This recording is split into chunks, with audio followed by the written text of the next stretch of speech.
उल्टा चलेगा, ठीक है, लेकिन धीरे चल रहा है। अगर आपका पंखा नहीं चल रहा है तो आपको कई बार क्या होता है, वायरिंग कट जाती है, यहाँ से आपके पंखे की मोटर भी जल सकता है। पंखा स्लो चल रहा है 3.15 एफडी का ना लगाएं, ठीक है। दोस्तों आज की वीडियो में हम डिस्कस करेंगे कि सीलिंग फैन के बंद होने के क्या क्या कारण हो सकते हैं। तो आपको 3 इंपॉर्टेंट कारण बताने वाले हैं कि उसके बंद होने के पीछे क्या क्या कारण हो सकते हैं, ठीक है। और उसके बाद हम बात करेंगे कि अगर आपके पंखे की स्पीड कम है तो उसकी स्पीड कैसे बढ़ाएं, वो भी आज की वीडियो में डिस्कस करेंगे। छोटी सी वीडियो बनाएंगे, वीडियो अच्छी है लाइक और शेयर जरूर करना, ठीक है। तो चलिए शुरू करते हैं वीडियो। सबसे पहले देखिए हमारे सामने एक सीलिंग फैन है और उसमें हम 2 वायर कनेक्ट करते हैं, न्यूट्रल और फेस की, तब देखते हैं कि हमारा पंखा ये चलता है या नहीं चलता। तो यहां पर हम इसमें ऐसे टच कर रहे हैं 2 वायर, देखिए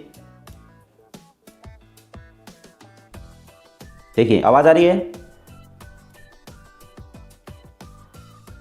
ठीक है, मतलब आवाज आ रही है लेकिन हमारा ये पंखा चल नहीं रहा। 3 कारण बताएंगे, ठीक है, तीनों जरूर आपके पंखे में हो सकते हैं, ठीक है। तो पहला कारण है दोस्तों, इसमें लगा हुआ कंडेंसर कैपेसिटर, आप अपनी भाषा में इसको बैटरी भी बोल सकते हो, कुछ भी बोल सकते हो। ये चीज आपको सबसे जरूरी आपको है चेक करना, ठीक है। तो चलिए हम इसको चेक करते हैं। और चेक कैसे करोगे, आप क्या करें, यहां पर देखिए ये 2 वायर लगी हुई है, इसकी कैपेसिटर की 2 वायर लगी हुई है। तो इन दोनों वायर को आपको यहां से हटा देना है। पंखा लगा है आपका, पंखे को नीचे भी नहीं उतारना है, पैर में चप्पल पहननी है। अगर आपको डर लग रहा है तो आप क्या करें, आप आपके घर का जो मेन स्विच है वो बंद कर दें और इन्वर्टर के पीछे जो वायर लगी हुई है उसको भी आप हटा दें, ठीक है। तो यहां से हम इसको ऐसे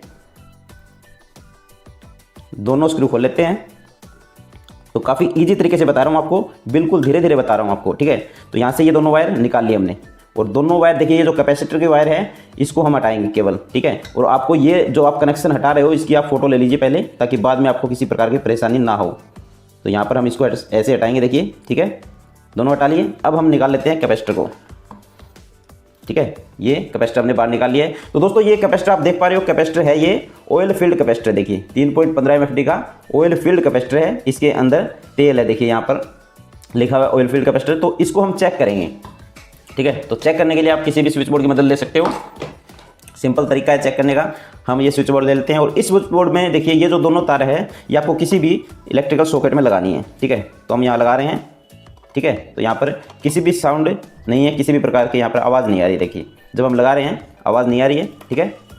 तो यहाँ पर ऐसे टच करेंगे तो भी आवाज़ आएगी, लेकिन यहाँ पर इसके अंदर जब लगा रहे हैं तो आवाज़ नहीं आ रही है फ्रेंड्स, ठीक है, ठीक है। इसका मतलब ये बिल्कुल डेड हो चुका है कैपेसिटर। और इसका जो फटने का कारण है दोस्तों, इसके खराब होने का कारण एक और भी है, देखिए यह गर्म होकर यहाँ से पिघल चुका है, देखिए, यानी यहाँ से ऑयल लीक हो चुका है। यह पंखे का जो कैपेसिटर है ये फट चुका है, खराब हो चुका है। अब आपको नया कैपेसिटर एक दिखाते हैं, देखिए अब हम एक नया कैपेसिटर लाएंगे।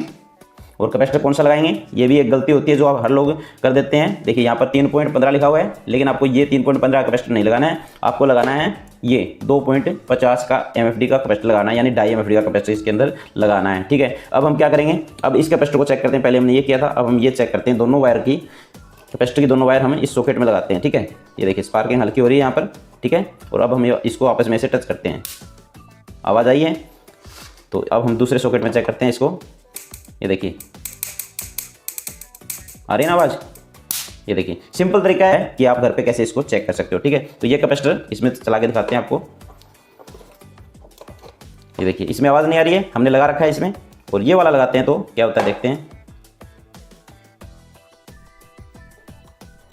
ये देखिए आवाज़ कर रहा है ना, ठीक है, ये देखिए, ठीक है। और इसको निकालते हैं, कोई भी आवाज़ नहीं है, कोई भी इसमें स्पार्किंग नहीं हो रही थी। तो ये कैपेसिटर खराब है दोस्तों, ये सही है। अब हम ये कैपेसिटर इसके अंदर लगाते हैं। और लगाने के लिए आपको याद रखना होगा कि कौन सी जो तार है वो कहाँ से आपने हटाई थी। तो केवल 2 ही तार हटाई थी हमने, ठीक है। तो इसको हम यहाँ पर दोबारा इसके अंदर लगा देते हैं, पहले कनेक्टर के अंदर लगा देते हैं। और अब ये दोनों हम आपस में ज्वाइंट कर देंगे। कोई भी तार कैपेसिटर की इन दोनों तारों के साथ रनिंग और स्टार्टिंग के साथ आप लगा सकते हो, ठीक है। हमने यहाँ पर ऐसे लगा दी। और अब देखिए अब आपको क्या करना है, जो कनेक्शन आपने जहाँ से हटाए थे वो याद रखने हैं, ठीक है। बहुत ही ज़रूरी काम है दोस्तों। अगर आप ये उल्टे लगा देते हो तो क्या होगा कुछ नहीं, आपका पंखा उल्टा चलेगा, ठीक है। और जब अगर उल्टा चलता है तो आप क्या करें, ये जो दोनों वायर हैं अगर आप उल्टी लगा देते हो तो दोनों वायर को हटाकर दोबारा से आप इसमें लगा दीजिए, चेंज कर दीजिए आपस में, तो आपका पंखा सीधा चलने लग जाएगा। बस इतना ही होगा और कुछ नहीं होगा। घबराने की कोई भी ज़रूरत इसमें नहीं होती है आपको। जब पंखा उल्टा चल रहा है तो आप क्या करें, मान लीजिए आपने गलती से क्या किया है, गलती से ये वाली वायर यहाँ लगा दी कैपेसिटर के साथ कनेक्ट करके। तो आप क्या करेंगे, पावर सप्लाई देंगे तो पंखा आपका उल्टा चलेगा। और जब आप ये लगा देते हो यहाँ पर तो आपका पंखा फिर दोबारा से सही चलने लग जाएगा। मतलब आपका अगर उल्टा चलता है तो आप तार को बदल दीजिए, आपका जो पंखा है दोबारा से सही चलने लग जाएगा, ठीक है। अब हम इसको आपको चलाकर दिखा देते हैं। देखिए ये दोनों वायर हम आपस में टच करें, ये सीरीज़ का बोर्ड हमारा, आप मत कीजिए ऐसे टच, ठीक है। तो यहाँ पर लगाते हैं तो देखते हैं क्या होता है।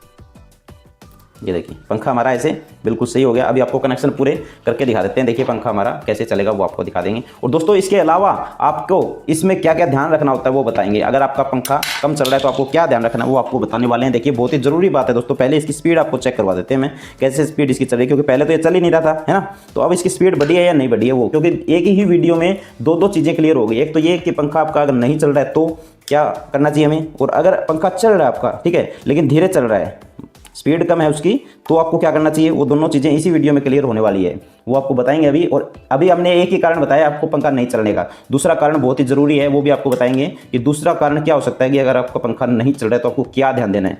क्योंकि सबसे ज़्यादा जो है वो, ये देखिए पहला कारण तो, सबसे बड़ा कारण तो ये होता है कि आप क्या करें, कैपेसिटर को चेक कर लें। अगर आपका कैपेसिटर, तो ये देखिए हमने लगा दिया और पंखा हमारा बिल्कुल सही से चल रहा है, ठीक है। तो हमने पहला काम क्या किया है, पहला काम ये किया है कि इसमें लगा हुआ ये कैपेसिटर बदल दिया है, तो हमारा पंखा बिल्कुल ओके हो चुका है। दोस्तों अभी हम क्या करेंगे, अभी आपको बताने वाले हैं कि दूसरा कारण क्या हो सकता है कि अगर आपका पंखा चल नहीं रहा है तो, ठीक है।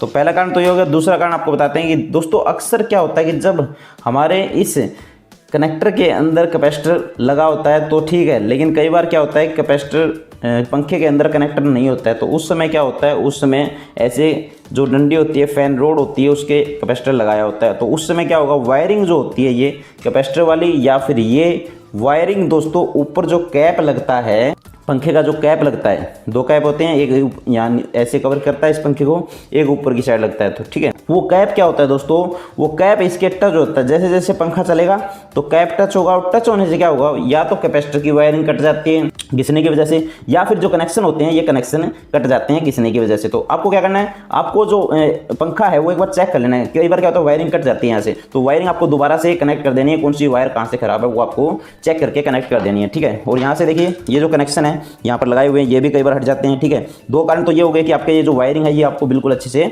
चेक कर लेनी है, ठीक है। और तीसरा कारण क्या होता है दोस्तों, तीसरा और सबसे जो लास्ट कारण होता है, देखिए पहले दो कारण तो यही होते हैं। पहला कारण तो ये कि आप कैपेसिटर चेक कर लें, दूसरा कारण होता है वायरिंग आप चेक कर लें। वायरिंग हट सकती है, वायरिंग जल भी सकती है, वायरिंग वहाँ से कट भी सकती है, मतलब जो हमारा जो कैप होता है उसमें आके जो हमारी जो वायरिंग है ये कट सकती है, ठीक है। तो ये आप काम कर लीजिए, आपका ठीक हो जाए। तीसरा कारण होता है दोस्तों, आपके पंखे की मोटर भी जल सकती है। मोटर के अंदर जो कनेक्शन होते हैं ये वाले, ये 4 तार के कनेक्शन, वो भी जल सकते हैं बेरिंग जाम होने की वजह से, ठीक है। तो बेरिंग अगर आपके फ्री नहीं है, मतलब पंखा आपका आवाज़ कर रहा है, तो उसको भी आप रिपेयर करवा लें। नहीं तो क्या होगा कि आपका पंखा जब जाम होगा तो भी आपकी मोटर जल सकती है और पंखा खराब हो सकता है, ठीक है। तो ये 3 कारण मैंने आपको बता दिए। पंखा जो पंखे की स्पीड होती है, पंखा जो नहीं चलने के 3 कारण बता दिए। और अगर आपका पंखा स्लो चल रहा है तो स्पीड बढ़ाने के लिए आप एक ही काम करें, केवल और केवल कैपेसिटर लगाएं। और कैपेसिटर कौन सा लगाना है वो भी ध्यान रख लीजिए। कैपेसिटर दोस्तों ये लगाना आपको, ठीक है। अगर पंखे की आपको स्पीड सही चाहिए, जेन्युइन स्पीड चाहिए, जो कंपनी नए पंखे की स्पीड आती है वो चाहिए, तो आप ये कैपेसिटर लगाएं। आप पुराना कैपेसिटर ना लगाएं तो, और एक आप कैपेसिटर 3.15 एफडी का ना लगाएं, ठीक है। ये गलत है, ये सही है, ठीक है। अगर ये लगाओगे तो आप किसी भी कंपनी की जो पंखा होता है, हैवेल्स का है, क्रम्पटन का है, ओरिएंट का, सभी पंखों में स्पीड बिल्कुल ओके आपको मिलने वाली है, ठीक है। तो इस प्रकार से हमने 2 चीजें बताई आपको। एक तो बताया कि आपको अगर पंखा आपका बंद है, पंखा बिल्कुल नहीं चल रहा है, तो उसके 3 कारण बताए हैं। दूसरा हमने आपको बताया कि अगर आपका पंखे की स्पीड कम है तो उसको कैसे आप बढ़ा सकते हैं। वीडियो पसंद आए तो लाइक और शेयर जरूर करिए, चैनल पर सब्सक्राइब जरूर करना। मिलते हैं कोई वीडियो बहुत जल्द, तो धन्यवाद। जय हिंद, जय भारत।